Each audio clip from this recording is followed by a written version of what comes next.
Galten-Tagartis მოლოდინით წელს საშუალო წლიური ინფლაცია ეროვნული ბანკის მიზნობრივ მაჩვენებელთან ახლოს 3%-ზე იქნება. Საქსტატის მონაცემებით იანვარში ინფლაციის ტემპი ისევ დაჩქარდა და დეკემბრის 4%-იანი ინფლაციის შემდეგ მაჩვენებელმა 4,8%-ს მიაღწია. ყველაზე მეტად თითქმის 11%-ით სურსათი და უალკოჰოლო სასმელები იყო გაძვირებული. მეორე ადგილზე 8%-ით ჯანდაცვის სერვისი და მომსახურება მოხვდა. მესამე პოზიციაზე კი ჰორეკა სექტორია. ამავდროულად ფასები 4,6%-ით არის შემცირებული კავშირგაბმულობის, 2,5%-ით კი დასვენება გართობის სფეროში.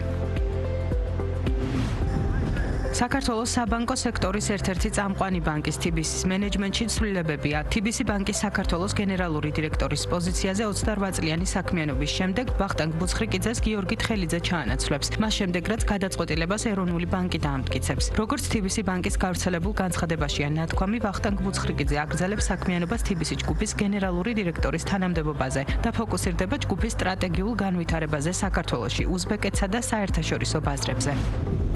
საქართველოს აეროპორტებში მგზავრთნაკადი იზრდება. იანვარში ქვეყნის აეროპორტები 614,000-მდე მგზავრს მოემსახურა, რაც წლიურად 16%-ით გაზრდილი მაჩვენებელია. 40%-ით არის გაზრდილი გადაზიდული ტვირთების მოცულობაც და 3,147 ტონას აღწევს. ამავდროულად 10%-ით არის გაუმჯობესებული ქვეყნის საჰაერო სივრცის გამოყენების მაჩვენებელი. 2026 წლის პირველივე თვეში 24,387 ფრენა შესრულდა.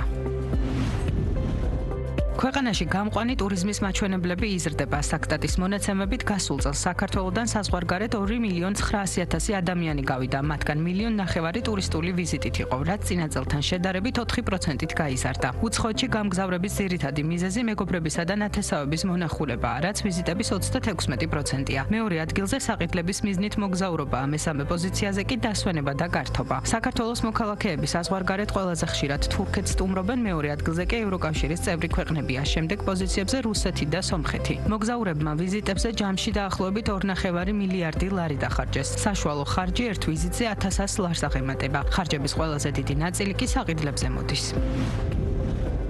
კანარის კუნძულებზე ქართველი დამსვენებლების რიცხვი მატულობს. კანარის კუნძულების ტურიზმის დეპარტამენტში აცხადებენ, რომ მზარდი მაჩვენებლის გამო ადგილობრივი ტურიზმის ადმინისტრაციისთვის საქართველო ერთ-ერთი საინტერესო ბაზარია. ქართველი დამსვენებლების კიდევ უფრო მეტად მისაზიდად კი უკვე შემუშავდა ქართველ მოქალაქეებზე მორგებული ბიუჯეტური ტოპ-პაკეტები. გარდა ამისა, წლის ბოლომდე თბილისიდან კანარის კუნძულებისკენ პირდაპირი ჩარტერული ავიარეისების დანიშვნაც იგეგმება. უახლოეს პერიოდში კანარის კუნძულების დედაქალაქ ლას-პალმასში ქართული რესტორნის გახსნაც განიხილება.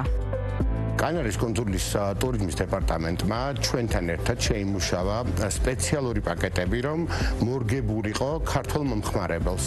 მათ შორის ფრენების კუთხითაც მიდის მოლაპარაკება რამოდენიმე ავიაკომპანიასთან. მიდის იმაზე საუბარი, რომ შეიძლება ჩარტერიც კი დადგეს თბილისიდან ლას-პალმასის მიმართულებით, რადგან ჩვენს მომხმარებლებს გაუიოლოთ გადაადგილება და ფრენის ხანგრძლივობა შევამციროთ. ჩვენი სტატისტიკის მიხედვით და დაკვირვებით, ქართული ტურისტების რაოდენობა ყოველწლიურად მატულობს კანარის კუნძულებზე. აქედან გამომდინარე, მიდის მოლაპარაკება ერთ-ერთ ქართულ ბრენდთან, რომ გავხსნათ ქართული რესტორანი, კერძოდ ლას-პალმასში, ერთ-ერთი რიზორტის ტერიტორიაზე.